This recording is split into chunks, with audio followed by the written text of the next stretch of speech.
Welcome to evening press conference by Smriti Irani ji. Shrimati Smriti Irani ji BJP का वरिष्ठ नेता है और केंद्र के सरकार में कैबिनेट मिनिस्टर भी है। अभी से सबने तेलंगाना और पूरा देश में बहुत पॉपुलर लीडर है श्रीमती स्मृति ईरानी जी अभी प्रेस कॉन्फ्रेंस को अभी उद्देशित बात करेंगे। धन्यवाद। इसके साथ अनिल बेलूनी जी बीजेपी का राष्ट्रीय नेशनल मीडिया इंचार्ज और संजय मयक जी बीजेपी का नेशनल मीडिया का प्रभारी है और श्री रामचंद्र राव जी हमारे XMLC और बीजेपी का इधर प्रमुख है। इसके साथ स्टेज पे बैठा हुआ है श्रीमती स्मृति ईरानी जी बात करेंगे। आज भारतीय जनता पार्टी के राष्ट्रीय अध्यक्ष माननीय JP नड्डा जी ने भारतीय जनता पार्टी की राष्ट्रीय कार्यकारिणी की बैठक के उद्घाटन सत्र में कार्यकारिणी को संबोधित करते हुए एक तरफ श्रद्धा सुमन अर्पित किए उन स्वतंत्रता सेनानियों के प्रति जिन्होंने भारत में अपने बलिदानों के माध्यम से एक ऐसे समाज के निर्माण की कल्पना की जिसमें नागरिक अगर गरीब हो, शोषित हो, वंचित हो तो संविधान की परिधि में ऐसे नागरिक का उत्थान हो पाए। जो स्वप्न देश के स्वतंत्रता सेनानियों ने देखा कि देश में गरीबों का उत्थान हो, महिला का कल्याण हो, युवा को भारत के नवनिर्माण में भूमिका रखने के लिए व्यवस्थाएं दी जाएं, स्वतंत्रता सेनानियों के उस स्वप्न को साकार करने वाली संकल्पबद्ध नरेंद्र मोदी जी की सरकार की भी आज 8 साल के कार्यकाल की राष्ट्रीय अध्यक्ष जी ने भरपूर प्रशंसा की। अध्यक्ष जी ने विशेष रूप से देश के यशस्वी प्रधानमंत्री नरेंद्र भाई मोदी के 8 वर्ष के कार्यकाल में गरीब कल्याण कि उनकी प्रशासनिक योजनाओं का, सामाजिक उत्थान कि उनके राष्ट्रवादी सोच का और इस अमृत काल में सशक्त भारत के निर्माण के उनके संकल्प का विशेष रूप से अभिनंदन किया। राष्ट्रीय अध्यक्ष JP नड्डा जी ने स्मरण किया बलिदान श्यामा प्रसाद मुखर्जी जी का, जिनके जीवन का एक ही मंत्र था कि भारत में 2 निशान 2 विधान नहीं चलेंगे। और भारतीय जनता पार्टी के कार्यकर्ताओं का ये गौरव है कि जिस संकल्प के लिए अपने प्राणों की आहुति दी श्यामा प्रसाद मुखर्जी जी ने, उस संकल्प को संवैधानिक मर्यादा में पूर्ण किया नरेंद्र मोदी जी की सरकार ने धारा 370 को हटाकर। राष्ट्रीय अध्यक्ष JP नड्डा जी ने अपने उद्बोधन में विशेष उल्लेख पंडित दीनदयाल उपाध्याय जी के अंत्योदय की सोच पर चलने वाली नरेंद्र मोदी जी की सरकार की विविध योजनाओं का उल्लेख करते हुए इस बात का गौरव किया कि अंतिम पंक्ति में उपस्थित अंतिम व्यक्ति तक सरकार की योजनाओं को पहुंचाने का नरेंद्र भाई का संकल्प भाजपा के सभी कार्यकर्ताओं का न सिर्फ गौरव है बल्कि प्रेरणा भी। इन 8 वर्षों के कार्यकाल में राष्ट्रीय अध्यक्ष जी ने विशेष उल्लेखित किया जनधन योजना का, जिसके आर्थिक रूप से सशक्त किया देश के यशस्वी प्रधानमंत्री जी ने। राष्ट्रीय अध्यक्ष जी ने विशेष उल्लेख किया प्रधानमंत्री जी के सोशल सिक्योरिटी उन स्कीम्स का जिसके अंतर्गत चाहे नागरिक को 1 रुपए में बीमा उपलब्ध कराया गया हो, चाहे 11 करोड़ किसानों को किसान सम्मान निधि का भरसक योगदान और समर्थन प्रदान किया हो, चाहे वो भूमिका हमारे देश के SC/ST समुदाय को और भी सशक्त करने के सरकार की भिन्न योजनाओं का योगदान हो। राष्ट्रीय अध्यक्ष जी ने अपने अध्यक्षीय संबोधन में इन सारी स्कीमों का उल्लेख किया। भारतीय जनता पार्टी के कार्यकर्ताओं ने कोविड के समय सेवा ही संगठन के माध्यम से हर बूथ पर, हर ब्लॉक में, हर प्रदेश में महामारी के वक्त अपने जान की चिंता ना करते हुए भी जो सेवा के कार्य किए, उसके लिए कार्यकर्ताओं का अभिनंदन किया, अभिवादन किया। इस बात का विशेष उल्लेख राष्ट्रीय अध्यक्ष जी ने प्रधानमंत्री जी की उपस्थिति में कार्यकर्ताओं की ओर से किया कि भारत एकमात्र वो देश है जहां 25 महीने 80 करोड़ नागरिकों को मुफ्त का राशन भारत सरकार के सौजन्य से पहुंचाया जा रहा है, ताकि समाज का वो वर्ग हम सुरक्षित कर सके जो महामारी की चुनौतियों से जूझ रहा। महामारी के वक्त भारत का अभूतपूर्व योगदान वैक्सीनेशन में विश्व पटल पर सम्मानित हुआ, सराहा गया, जिसका उल्लेख राष्ट्रीय अध्यक्ष जी ने कहा।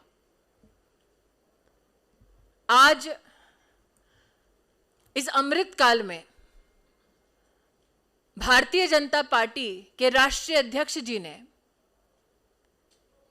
इस बात की संगठन को, प्रधानमंत्री जी को विशेष बधाई दी कि राष्ट्रपति पद की उम्मीदवार द्रौपदी जी इस अमृत काल में यह संकेत है कि आदिवासी समुदाय के प्रति हमारे संगठन का समर्पण, महिला नेतृत्व के प्रति हमारे संगठन का योगदान, ये द्रौपदी जी के उम्मीदवारी में प्रतिबिंबित होता है। आज एक तरफ प्रधानमंत्री जी के यशस्वी कार्यकाल की बधाई देते हुए राष्ट्रीय अध्यक्ष जी ने इस बात की ओर भी देश का ध्यान आकृष्ट किया कि राजनीतिक पटल पर राष्ट्र के उत्थान का यह संकल्प प्रधानमंत्री जी का मात्र 8 वर्षों की सेवा तक सीमित नहीं है। 20 वर्षों तक सतत संवैधानिक पद पर रहकर प्रधानमंत्री जी ने समाज कल्याण और गरीबों के उत्थान के लिए जितने भी कार्य किए, वो हम सब कार्यकर्ताओं के लिए प्रेरणा है। राज्य में चुनावी सफलता के संदर्भ में राष्ट्रीय अध्यक्ष जी ने विशेष बधाई दी उत्तराखंड, उत्तर प्रदेश, मणिपुर और गोवा के कार्यकर्ताओं को और आभार व्यक्त किया इन प्रदेशों की जनता के प्रति। एक तरफ समाज कल्याण का संकल्प लिए भारतीय जनता पार्टी की सरकार केंद्र में और प्रदेशों में काम कर रही है, दूसरी ओर भ्रष्टाचार और वंशवाद से पनपे हुए विपक्षी पार्टियां समाज कल्याण और राष्ट्र को सशक्त करने वाली योजनाओं और कार्यों में किस प्रकार से बाधा उत्पन्न करते हैं, इस पर भी विश्लेषण राष्ट्रीय अध्यक्ष जी ने करा। एक विशेष आभार, एक विशेष टिप्पणी राष्ट्रीय अध्यक्ष श्री नड्डा जी ने पश्चिम बंगाल, केरल और जम्मू कश्मीर के कार्यकर्ताओं के संदर्भ में किया। राष्ट्र इस बात का साक्षी है कि हमारा कार्यकर्ता बंगाल, केरल में किस प्रकार से मौत के घाट उतारा जाता है।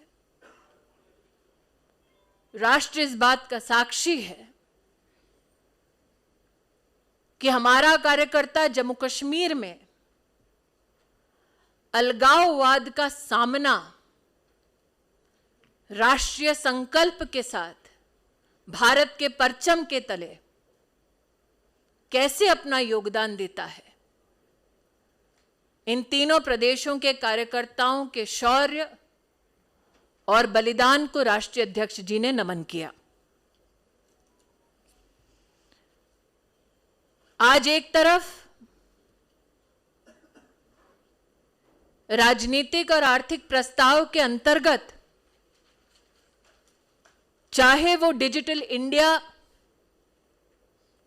की योजनाओं की सफलता हो, चाहे वो गतिशक्ति कार्यक्रम के माध्यम से भारत में लॉजिस्टिक्स इंफ्रास्ट्रक्चर की दृष्टि से अमूलचूल परिवर्तन की व्यवस्था हो, चाहे महिला कल्याण के संदर्भ में 11 करोड़ शौचालय का निर्माण, 70 लाख सेल्फ हेल्प ग्रुप्स के माध्यम से 7 करोड़ महिलाओं को ग्रामीण अंचल में सशक्त करने का सरकारी प्रयास हो, अथवा गरीब कल्याण से संबंधित सभी विषयों पर चर्चा करने के साथ साथ आयुष्मान भारत योजना में सम्मिलित सरकार के संकल्प के प्रति अंतर्राष्ट्रीय स्तर पर जो उत्सुकता है, उसका भी विशेष उल्लेख राष्ट्रीय अध्यक्ष जी के उद्बोधन में रहा। राष्ट्रीय अध्यक्ष जी ने 170 मिलियन कार्यकर्ताओं के इस परिवार में किस प्रकार से अंतर्राष्ट्रीय स्तर पर और भारत में नो बीजेपी के कार्यक्रम के अंतर्गत राजदूतों ने रुचि ली, इसका भी उल्लेख किया। आज एक तरफ कंस्ट्रक्टिव पॉलिटिक्स और नेशन बिल्डिंग को समर्पित भाजपा के कार्यकर्ताओं ने राष्ट्रीय अध्यक्ष जी के इस उद्बोधन का बढ़ चढ़कर अभिनंदन किया, तो दूसरी ओर विपक्ष की सतत कोशिश राष्ट्र को गुमराह करने के लिए, उस पर भी राष्ट्रीय अध्यक्ष जी ने विशेष चिंता व्यक्त की और टिप्पणी की। चाहे वो सर्जिकल स्ट्राइक का विषय हो, चाहे वो राफेल का विषय हो, चाहे विपक्ष के नाकाम इरादे कि जनता जनार्दन भारत सरकार के वैक्सीनेशन के कार्यक्रम को स्वीकार ना करे, इन सब पर विपक्ष की भूमिका डिस्ट्रक्टिव रही, इसका उल्लेख राष्ट्रीय अध्यक्ष जी ने किया। हम सब कार्यकर्ता राष्ट्रीय अध्यक्ष जी के इस उद्बोधन के लिए आतुर थे। आज उद्घाटन सत्र में उनके उद्बोधन ने राष्ट्रीय कार्यकारिणी की बैठक को दिशा दी। प्रधानमंत्री जी के सम्मान में राष्ट्रीय अध्यक्ष जी ने भाजपा परिवार के कार्यकर्ताओं के मन के भावों को प्रस्तुत किया। इसके लिए हम कार्यकर्ता राष्ट्रीय अध्यक्ष जी का आभार व्यक्त करते हैं। Now in English.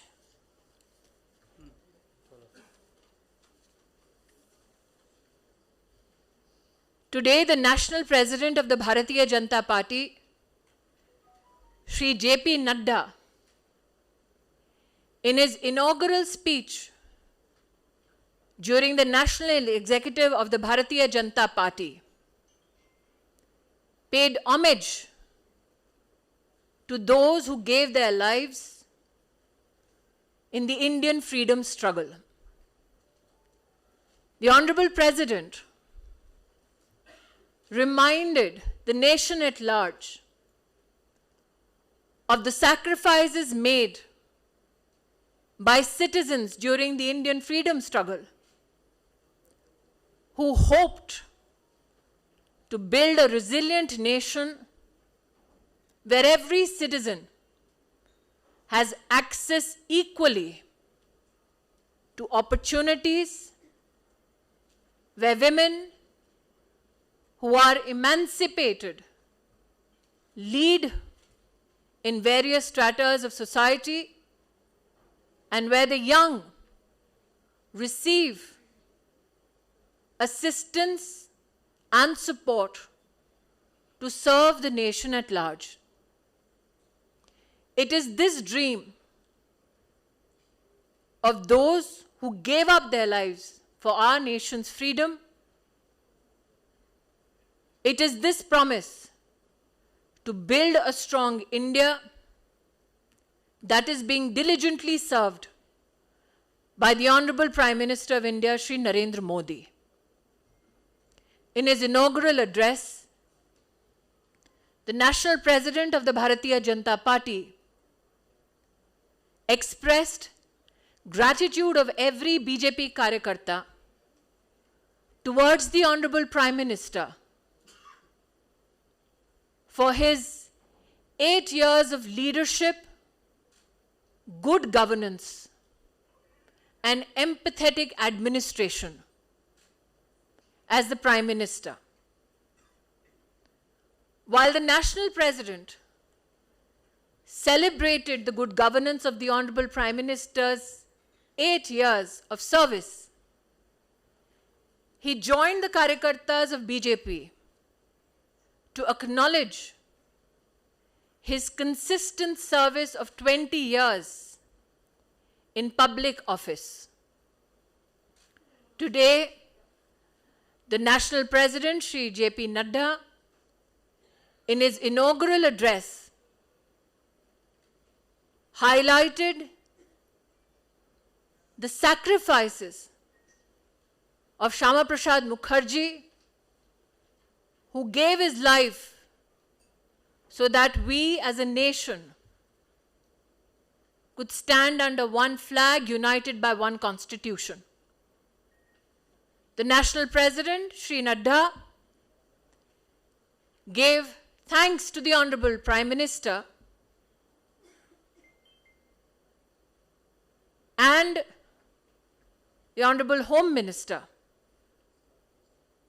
for their stand historical in the Indian Parliament on Article 370. On the other hand, it is my party's pride that Deen Dayal Upadhyay ji spoke of emancipation of the poor,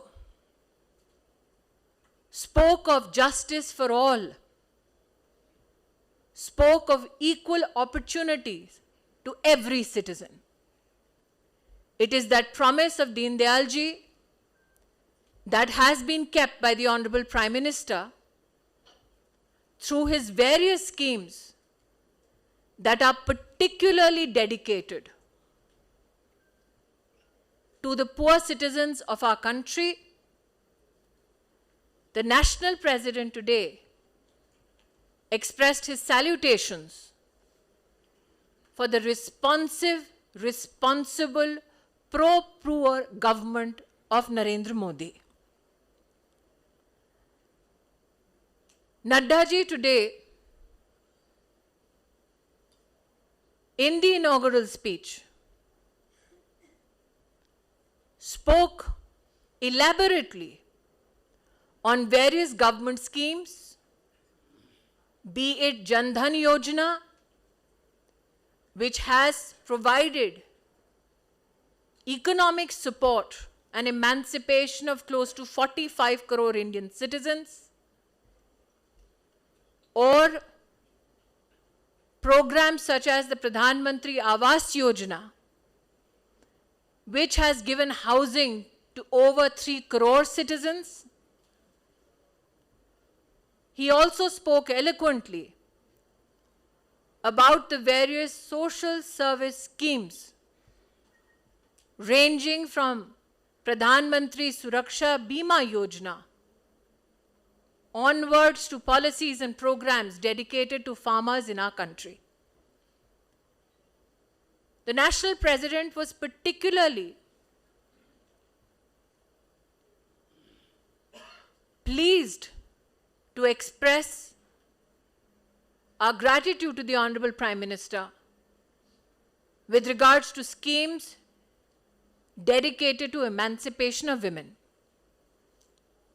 be it building of 11 crore toilets or schemes like Ayushman Bharat, which are particularly dedicated to the health and well-being of families, particularly women. Today, when we meet in the National Executive, the National President was particularly pleased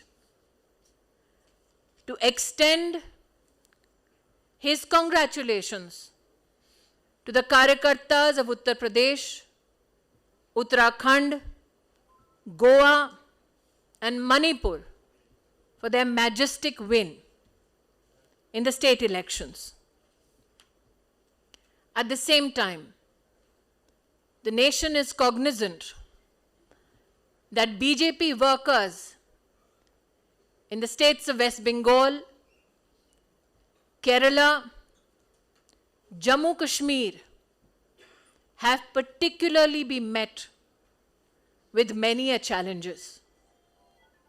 Karyakartas of the Bharatiya Janata Party slaughtered in Bengal, Karyakartas of Bharatiya Janata Party assaulted, slaughtered in Kerala, Karyakartas of Jammu and Kashmir who confronted those who wanted to break India. They confronted them under the Indian flag, holding the Indian constitution dear to them. It is to such Karyakartas that in the national executive, the Honorable President Nadda ji paid homage. Today, while Nadda ji spoke about the constructive politics of the Bharatiya Janata Party under the leadership of the Honorable Prime Minister, he reflected on the destruction opposition parties hope to thrust upon the people of our country. That the opposition, mostly family oriented, that the opposition that emanates from many corrupt practices has time and again tried to ensure that policies and programs of the Government of India that are dedicated to building a resilient, resurgent India are met with destruction and disruption, is an angst that was expressed by the Honorable President, Shri J.P. Nadda. Today, on behalf of the Bharatiya Janata Party as Karyakartas, we give thanks to our National President, who has, in his inaugural speech, set the tone for the National Executive. This is an executive that takes pride not only on the good governance policies of the Honorable Prime Minister Shri Narendra Modi. This also is an organization of 170 million workers that humbly dedicates itself to the service of the people of India under the leadership of the National President Shri J.P. Nadda. Today's press conference, my friends, has been called particularly on the inaugural speech of the Honorable President. If there are any questions with regards to the President's speech, I am more than happy to take such questions. 1 minute. Mopia Nandi, Z, Bengal. Madam আপনি বাংলার হিংসা সম্পর্কে বললেন এবং আপনি বাংলাকে কেরল এবং কাশ্মীরের সঙ্গে সেম ব্র্যাকেটে রাখলেন কি অ্যাকশন প্ল্যান এটা ডিল করার ক্ষেত্রে সেটা নিয়ে কোনো আলোচনা হয়েছে আজকে যে আমাদের রাষ্ট্রীয় अध्यक्षजीर भाषणটা আমি এখনই উল্লেখিত করলাম ওটার মধ্যে बांग्लाয় और यहाँ पे कुछ रिपोर्टर्स चाहते हैं कि बांग्ला में नहीं हिंदी या इंग्लिश में आपको उल्लेखित करूं बंगाल में जो पॉलिटिकल हत्याएं और हिंसा जिससे हमारे कार्यकर्ता ही नहीं बल्कि बंगाल के नागरिक भी ग्रस्त हैं उन कार्यकर्ताओं के बलिदान और शौर्य के प्रति राष्ट्रीय अध्यक्ष जी ने संवेदना व्यक्त की उनके संरक्षण के लिए समर्थन व्यक्त किया और अपेक्षा मुझे एक कार्यकर्ता के नाते है कि ड्यू प्रोसेस ऑफ लॉ के माध्यम से न्याय निश्चित रूप से होगा। Sanjay Sharma, India news.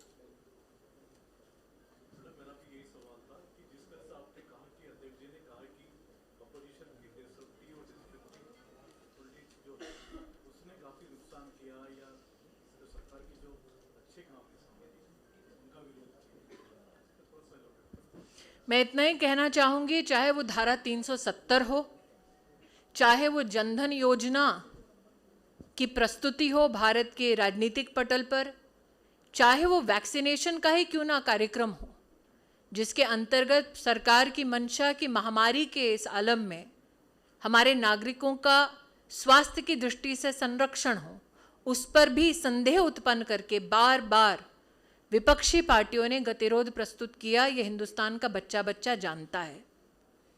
नरेंद्र मोदी के तो विरोध में विपक्षी पार्टियां थी ही, लेकिन राष्ट्रीय अध्यक्ष जी ने आज अपने भाषण में इस बात का उल्लेख किया कि मोदी जी का विरोध करते करते विपक्षी दल देश का विरोध करने लगे। ये भी उनके लिए उचित नहीं है। राष्ट्र की कुछ ऐसी दरकार है जिन पर विपक्षी पार्टियों को राष्ट्रहित में सोचने की जरूरत है, लेकिन ये दुर्भाग्य है कि विपक्षी पार्टियां अपने राष्ट्रीय दायित्व से अपरिचित हैं। कृष्णा राव। आप तेलंगाना में बीजेपी नेशनल एक्टिविटी को ऑर्गेनाइज कर रहे हैं। तेलंगाना के बारे में अध्यक्ष जी ने कुछ नहीं बोला। आज सीएम केसीआर ने he has received Yashwant Sinha instead of Prime Minister. He has violated protocol. You are not commenting on it. As somebody who has the privilege of serving under the leadership of the Honorable Prime Minister, the Prime Minister from his first day in office has given a clarion call for cooperative federalism. The Prime Minister in his 8 years of service has met leaders from various political parties and deferred to them with respect, as is constitutionally desired, as is validated by Maryada. That KCRG has not only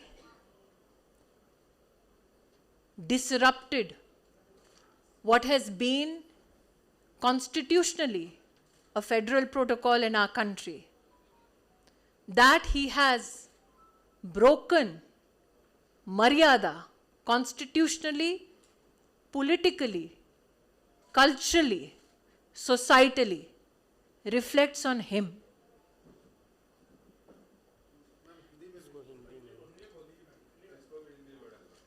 प्रधानमंत्री जी ने जब 8 साल पहले प्रधान सेवक के दायित्व को स्वीकार किया, तब से लेकर अब तक किसी भी पार्टी के नेता क्यों ना हो, प्रधानमंत्री जी स्वयं बड़े आदर सम्मान के साथ उनसे मुखातिब होते हैं, उनसे मिलते हैं। आज यहां पर जिस दुर्भाग्यपूर्ण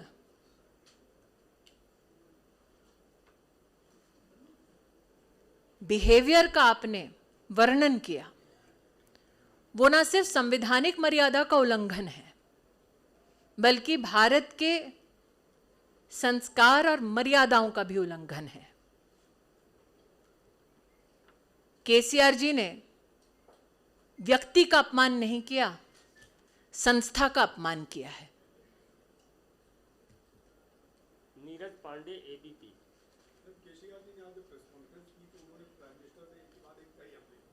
उन्होंने कहा कि तानाशाही दिन प्रतिदिन बढ़ती जा रही है, जो देश के लिए खतरा, आप केवल सरकार गिराने में व्यस्त।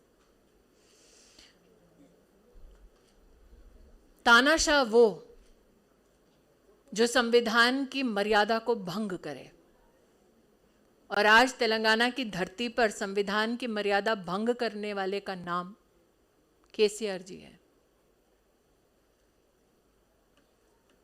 विकास हिंदू मिलाप, हिंदी मिल। नागरिक प्रशासन मंत्री क्या कलोपुर का कहा कि भाजपा की जो राष्ट्रीय कार्यकारिणी है ये एक सर्कस है, 2 दिन का सर्कस है। ये लोग आए, हैदराबाद की बिरयानी खाए, चाय पिए और चले जाए, लेकिन जाने से पहले ये बताएं कि तेलंगाना को आपने क्या दिया है, इस पर एक श्वेत पत्र जारी करें। मैं इतना ही कहना चाहूंगी कि केसीआर परिवार के लिए राजनीति सर्कस हो सकती है, हमारे लिए राष्ट्रनीति का ये माध्यम है। केसीआर जी के यहां पर इस प्रकार का पॉलिटिकल क्लाउनिश बिहेवियर शायद एक पार्टी प्रोसीजर होगा। हमारे लिए राष्ट्रीय कार्यकारिणी की बैठक का किसी शहर में, किसी प्रदेश में होना उस प्रदेश के कार्यकर्ताओं के लिए गौरव का विषय है, और कार्यकारिणी के माध्यम से राष्ट्रहित में समाज के उत्थान के लिए भाजपा के कार्यकर्ता क्या संकल्प लेंगे, इस दृष्टि से कार्यकारिणी की बैठक बहुत ही महत्वपूर्ण है। Pradeep TV five, Pradeep TV five please. You will have to pose that question to me. Pradeep ji रुक जाइए, प्रदीप जी रुक जाइए। KCR's apparent remarks about the BJP's English इसको किया। For KCR and his political entity, politics may be a circus,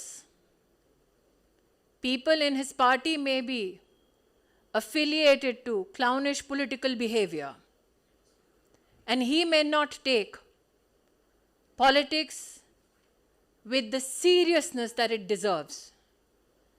But for the Karyakartas of the Bharatiya Janata Party, politics is a medium for social emancipation and nation building. For every Karyakarta of the Bharatiya Janata Party to host or to participate in the national executive is a matter of great pride, for it is in such a national meeting that we not only pay homage to the contribution of our citizens, we also take oath to serve our country better. Pradeep, TV5. My question is an extension to that. KTR said what Telangana does today, India follows tomorrow. Modi is almost following every program or program. What Telangana is doing today is dynastic politics. India will never follow it. You should learn development activities from Telangana. A political organization that is steeped in corruption, a political organization that believes that grandstanding means not receiving the Honorable Prime Minister of the country, a political organization that is dedicated to the children of one leader and not citizens of the state. This is not a model that India will ever accept. Ratna जी सियासत. Already मेरे colleague ने पूछ लिया मैं वही बिरयानी वाला question but ma'am just one question in the morning we were told that the state which we are hosting the executive meeting there would be a resolution on the state. Ma'am, there are political resolutions and economic resolutions that are to be tabled, and I think post that resolution, Anilji and his team will ensure that you receive adequate information. Statement बाद में दी जाएगी. Liz Matthew. ठीक. Liz Matthew. Yes. Been a trend from the opposition side in the recent past.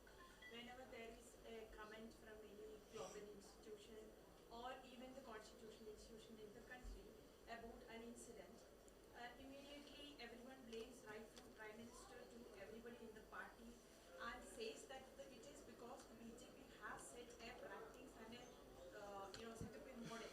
What do you have to say about it? The destructive politics of the opposition that was enunciated today by the national president also reflected in it the pride of every BJP worker that irrespective of the propaganda based on nothing but misinformation with the intent to create disruption, irrespective of these shenanigans undertaken by the opposition, the people of India have vehemently voted Narendra Modi back as Prime Minister, which is evidence enough that the people of this country believe in him.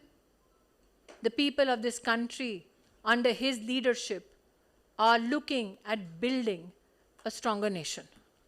बड़े सौभाग्य की बात है कि हम पुनः मिलने वाले हैं आज ही, इसलिए अभी हम विदा लेते हैं. बहुत बहुत धन्यवाद. Thank you. अभी एक